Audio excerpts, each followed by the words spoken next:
Bismillahirrahmanirrahim. Assalamualaikum warahmatullahi wabarakatuh. Selamat pagi, selamat siang, selamat malam semuanya. Apa kabar guys? Semoga kita selalu dalam kondisi sehat tentunya ya. Oke, kembali bersama kami di MedD Channel. Pada video kali ini kita akan membahas mengenai integral sesi pertama. Pada video kali ini kita akan membahas tentang integral sebagai anti turunan atau sebagai anti derivatif. Oke guys, mari kita simak penjelasan video berikut. Oke, nah di sini kita ambil perubahan.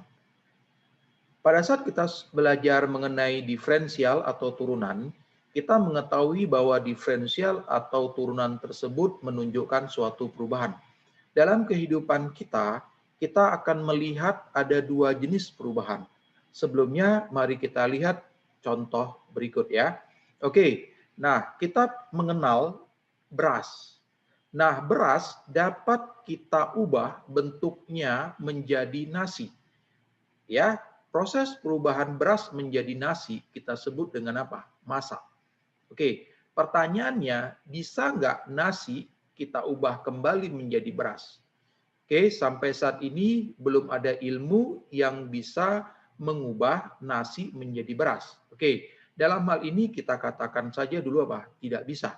Oke, lalu contoh yang kedua, air. Air bisa nggak kita ubah menjadi es? Tentu bisa. Nah, perubahan air menjadi es kita sebut dengan apa? Membeku. Nah, sekarang apakah es itu dapat kita ubah kembali menjadi air? Tentu bisa. Kita sebut dengan mencair. Nah, dari kedua contoh ini kita bisa mendapatkan dua jenis perubahan. Perubahan pertama adalah perubahan yang bentuknya tidak dapat diubah kembali ke bentuk semula. Sedangkan perubahan yang kedua adalah perubahan yang bentuknya dapat diubah kembali ke bentuk semula. Nah, dalam hal ini yang akan menjadi tinjauan kita adalah perubahan yang dapat kembali ke bentuk semula. Oke? Nah, di sini kita lihat bagaimana integral itu disebut sebagai antidiferensial. Oke guys, kita perhatikan. Kita punya fungsi Y sama dengan Fx. Pada saat kita belajar diferensial atau turunan, kita dapat mengubah Y sama dengan Fx ini menjadi siapa? F aksen X sama dengan dy per dx. Nah, proses perubahan ini kita sebut dengan apa? Diferensial. Nah, karena kita tadi ingin melakukan proses perubahan yang dapat kembali ke bentuk semula, maka kita harus apa? Bisa mengubah f aksen x ini kembali menjadi apa? Fx. Nah, proses perubahan f aksen x menjadi fx kita sebut dengan apa? Integral. Oke guys, coba kita perhatikan. Nah, kita kan ingin mengubah dy per dx menjadi siapa guys? Menjadi y. Kan gitu.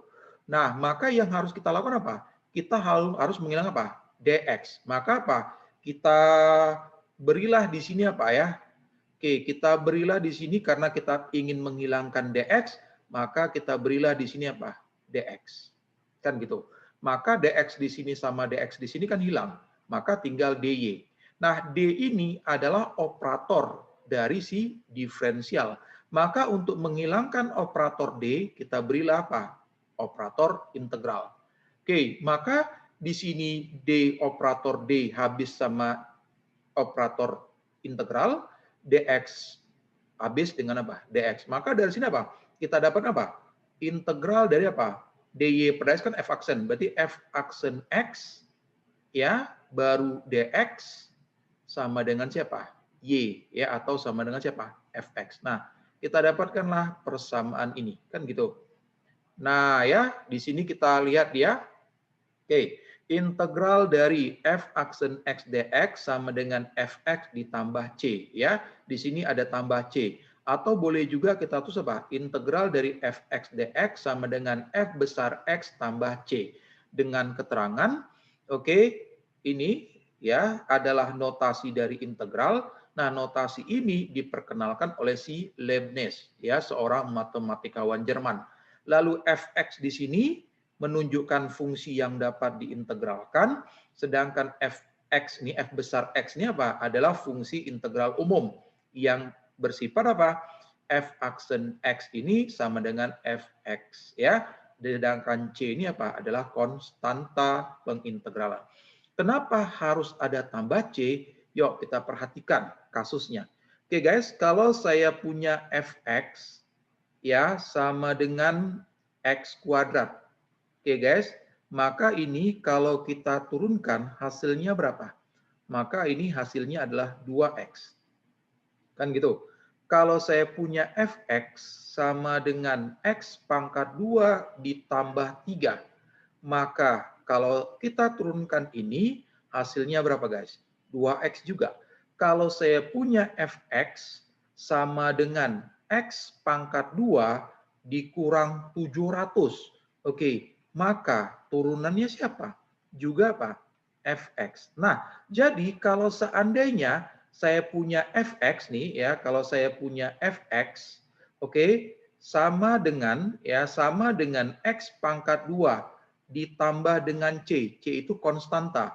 Maka pada saat saya turunkan hasilnya adalah siapa? Sama dengan apa? 2x. Oke, maka dari sini kita bisa dapatkan f aksen x, ya kan? Sama dengan 2x ini pada saat saya mau ubah dia menjadi fx, ya. Kalau tadi dari sini kemari, sekarang dari sini kemari. Maka kita bisa dapatkan apa? Si turunannya, integral dari 2x ini adalah siapa? Kalau kita tulis hanya x kuadrat, maka apa? Ini tidak terwakilkan. Ini terwakilkan. Tapi ini tidak terwakilkan, ini tidak terwakilkan, dan ini juga tidak terwakilkan. Maka untuk mewakili ini semua, kita berilah apa? Di sini tambah apa? C. Kan gitu. Maka pemberian tambah C di dalam proses integral adalah harus, ya, wajib. Jadi pada saat tambah C ini tidak kalian tuliskan, maka itu menjadi sesuatu yang keliru. Oke guys, bisa dipahami ya kenapa tambah C ini menjadi sesuatu yang wajib kita tuliskan.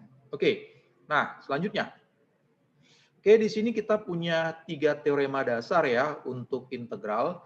Teorema yang pertama, jika R adalah bilangan rasional untuk R tidak sama dengan min 1, maka integral dari X pangkat R dx sama dengan 1 per R tambah 1 dikali X pangkat R tambah 1 ditambah C. Oke guys, kalau kita lihat contohnya misalkan ya, kalau kita lihat contohnya integral dari ya X pangkat 5 dx berarti sama dengan siapa guys? Berarti R-nya 5 ya, maka R tambah 1 berarti 5 tambah 1, 6. Berarti 1 per 5 tambah 1, X pangkat berapa? 5 tambah 1 tambah C ya. Atau kita tulis 1 per 6, X pangkat 6 ditambah C. Oke, cukup mudah guys ya. Oke, kita lihat teorema kedua. Fx adalah fungsi yang terintegralkan dan K itu adalah konstanta. Maka integral dari K dikali Fx dx sama dengan K dikali integral Fx dx. Oke, untuk mudah kita coba perhatikan contoh. Misalkan kita mau cari integral dari 3x pangkat 5 dx, maka 3-nya konstantanya boleh kita keluarkan, berarti 3 integral dari x pangkat 5 dx ya, atau sama dengan siapa? 3 dikali ini kan jadi apa? 1 per. Kita lihat di teorema pertama karena di sini R-nya 5 berarti 5 tambah 1 ya, berarti langsung saya buat 6, berarti di sini x pangkat 6 ditambah c kan gitu. Kalau mau kita sederhanakan boleh jadi berapa guys? Jadi 3 bagi 6 itu kan 1 per 2 jadinya ya. X pangkat 6 ditambah C. Oke, teorema yang kedua. Teorema yang ketiga guys, kalau kita punya fx gx adalah fungsi yang terintegralkan, maka integral dari fx ditambah gx dx sama dengan integral fx dx ditambah integral gx dx. Begitu juga untuk kurang ya. Jadi kita boleh pisahkan dia guys. Oke? Nah, ini teorema dasar dalam integral ya.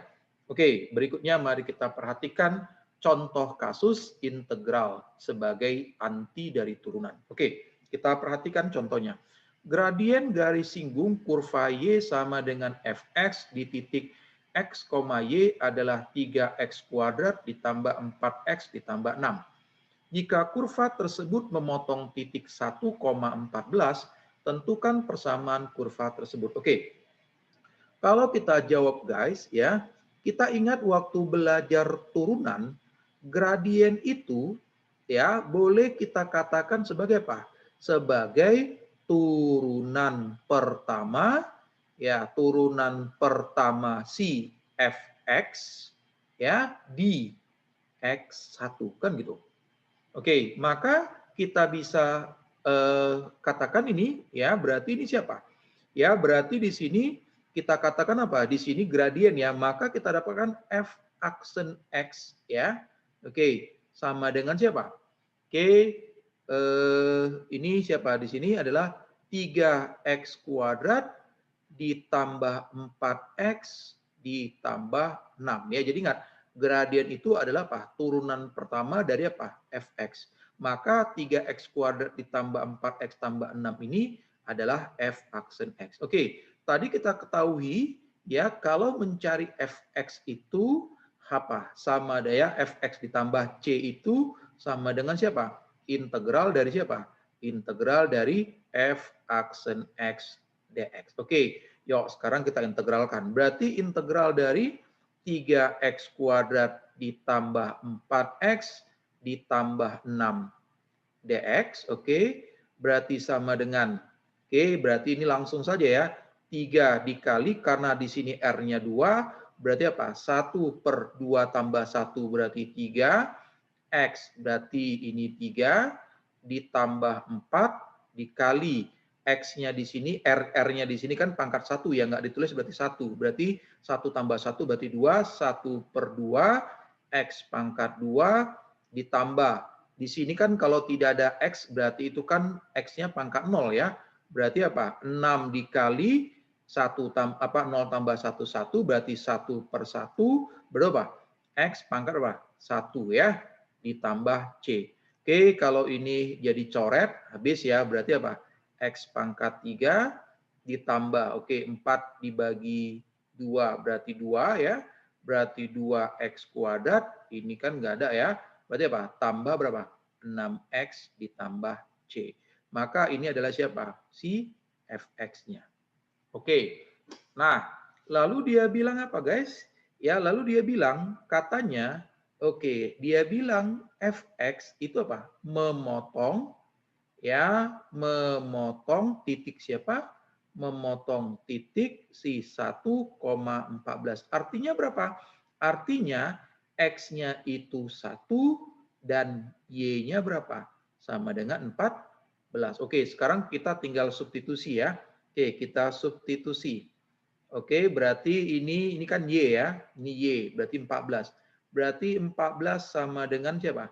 1 pangkat 3 ditambah 2 kali 1 kuadrat ditambah 6 kali 1 ditambah C. Maka kita dapatkan C-nya berapa guys?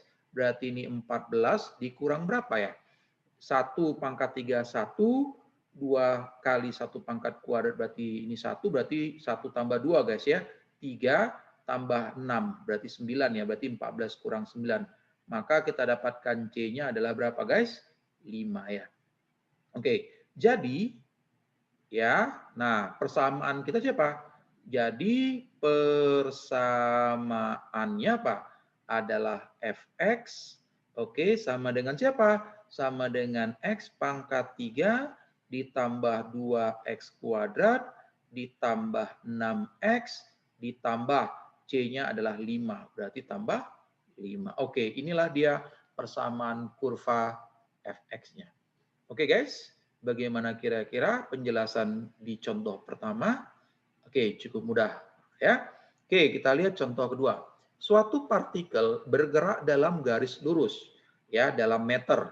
Persamaan percepatan partikel tersebut ya memenuhi persamaan AT sama dengan 24T dengan T-nya dalam second atau detik ya.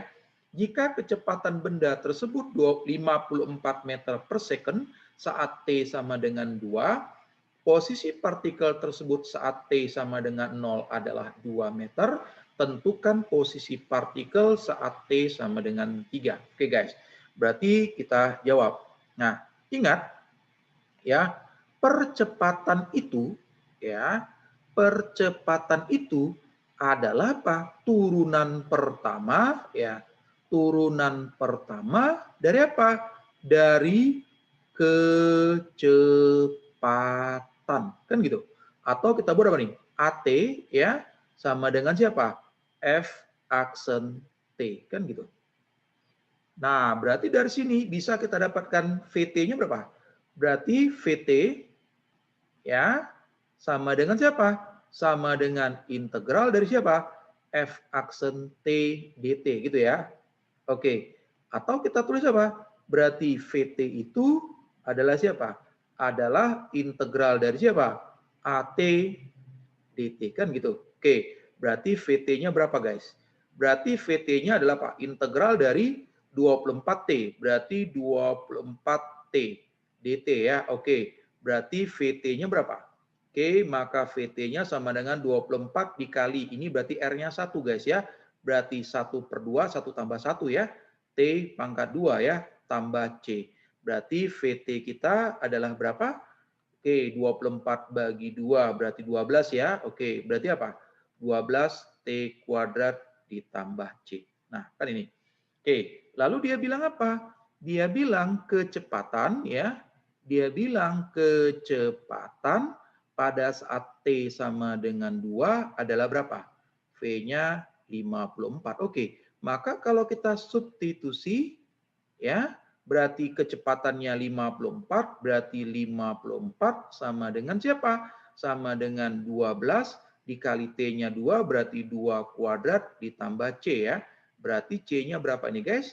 54 dikurang 2 kuadrat itu kan 4. 4 kali 12, 48. Berarti kurang 48.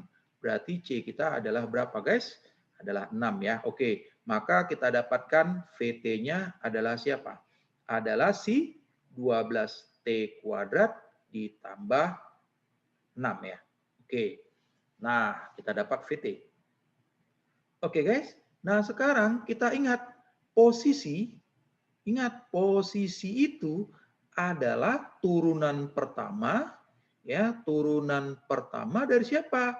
Pertama dari kecepatan kan gitu ya. Atau kita berapa? ST itu sama dengan siapa? Sama dengan si oke. So, apa ya? Terbalik ya. Salah ya. Harusnya bukan itu ya.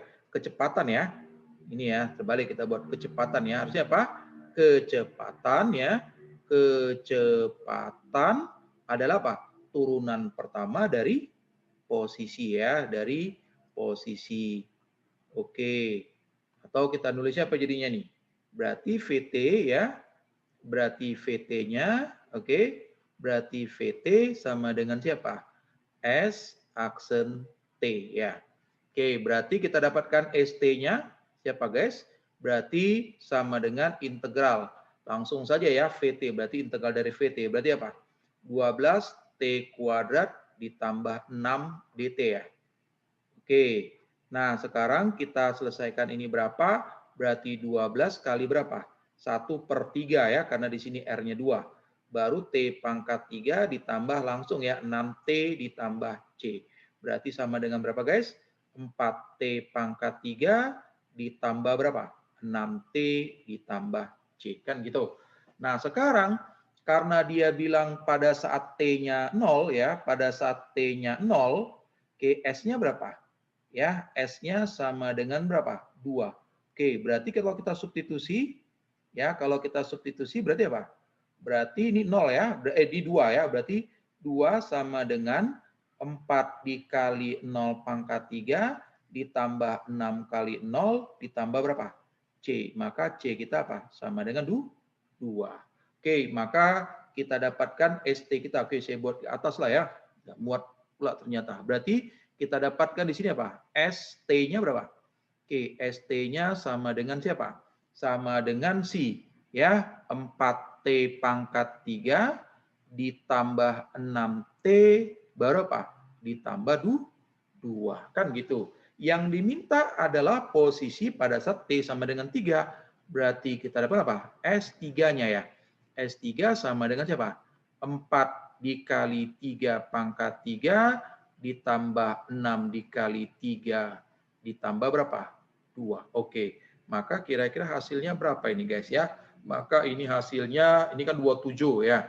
Berarti 27 kali 4 berapa guys? Berarti 28, 82, ini 10 guys ya. Berarti, oke, berarti 108. Oke, 108 ditambah ini 18 guys ya. 18 ditambah berapa? 2. Berarti ini kan berapa nih? 20 ya. Berarti sama dengan siapa? 128 ya. Oke? Oke, berarti ini sama dengan 128. Oke, 128. Oke, meter. Oke guys, bagaimana kira-kira pembahasan kita di contoh kedua ini? Bisa ya?